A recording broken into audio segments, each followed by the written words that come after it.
আসসালামু আলাইকুম। আমি আজকে মুরগির মাংস রান্না করব। আমি সব কিছু রেডি করে নিয়েছি। আমার মুরগির মাংস রেডি করা হয়ে গেছে, মশলাগুলো রেডি। এখন আমি চুলাতে কড়াইটা বসায়ে আমি এখন তেল দিয়ে দিচ্ছি।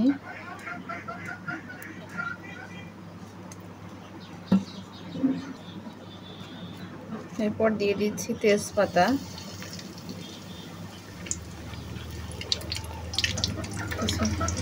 পেঁয়াজ কুচি,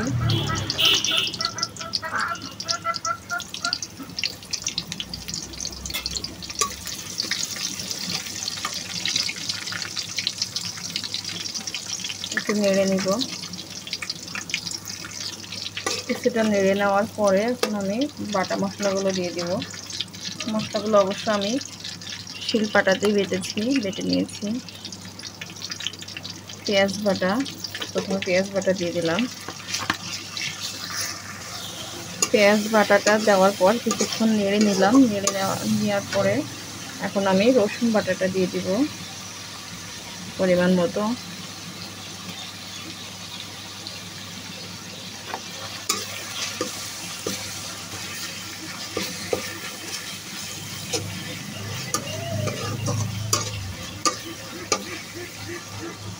এখন আমি কিছুক্ষণ নেড়ে নেব এটাকে।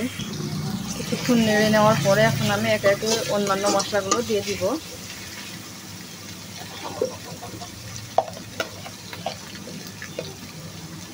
স্বাদ মতো লবণ,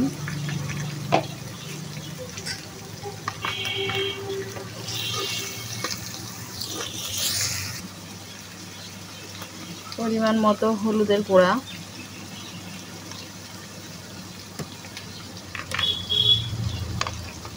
পরিমাণ মতো ঝালের গুঁড়া। আমার মশলাগুলো যেন পুড়ে না যায়, এই জন্য একটু সামান্য একটু পানি দিয়ে দিব।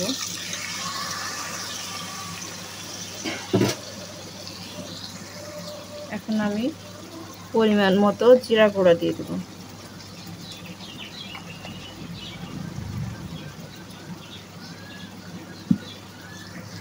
আমার ধনে জিরা একসঙ্গে গুঁড়া করা ছিল, মিক্সচার, ওটা একসঙ্গে দিয়ে দিলাম। এখন এটাকে আমি কষিয়ে নিব।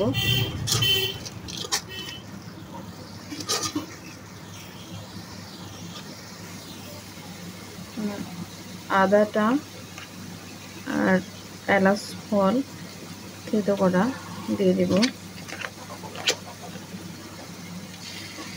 কাঠ মশলাটাও দিয়ে দিব।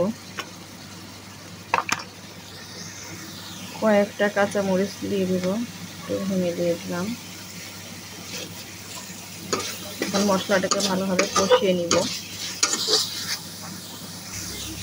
মশলাটা কষিয়ে নেওয়ার এক পর্যায়ে এখন আমি মাংসগুলো দিয়ে দিব।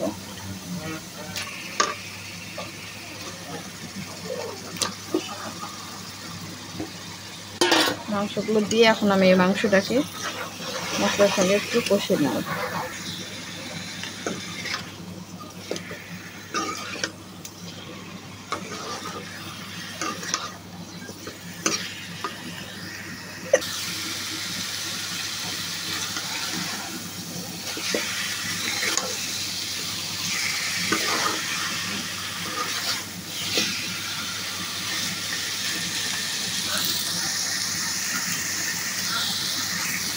কিছুক্ষণ নেড়ে নেওয়ার পর আমি এটা একটু পানি দিয়ে দেব। পানি দিয়ে কিছুক্ষণ কষে নেব।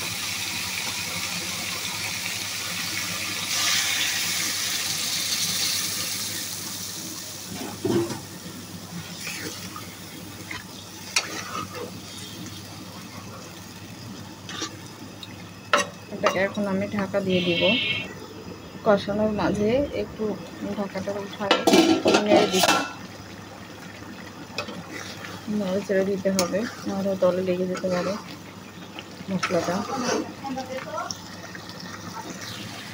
আমার মাংসটা কষানো প্রায় হয়ে গেছে। এখন একটু নেড়ে চেড়ে নিয়ে পানি দিয়ে দিব। মাংসটা কষাতে যেয়ে অনেকটা গলে গিয়েছে, অল্প পরিমাণ পানি লাগবে। কষানো হয়ে গেছে। এখন এই যে তেল উঠে এসেছে, এখন আমি পানি দিয়ে দিব।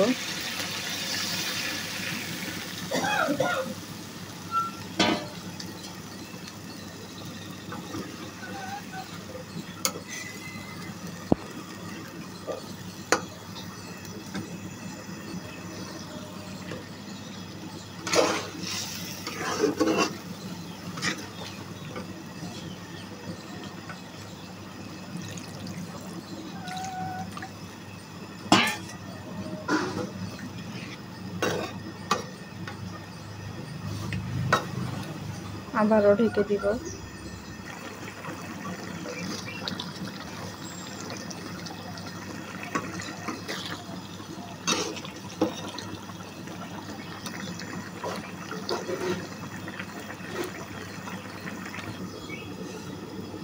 এখন আমি মাংসটা একটু দেখে নেব হয়েছে। আমার মাংসটা হয়ে এসেছে। এখন আমি ভাজা মশলার গুঁড়া কিছু ছিটিয়ে দিব।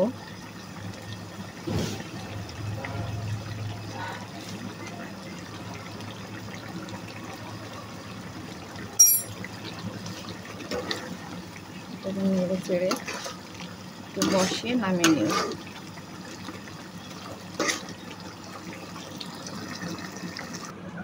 আলহামদুলিল্লাহ আমার মাংসটা হয়ে গেছে, আমি নামিয়ে নিয়েছি। মাশাআল্লাহ।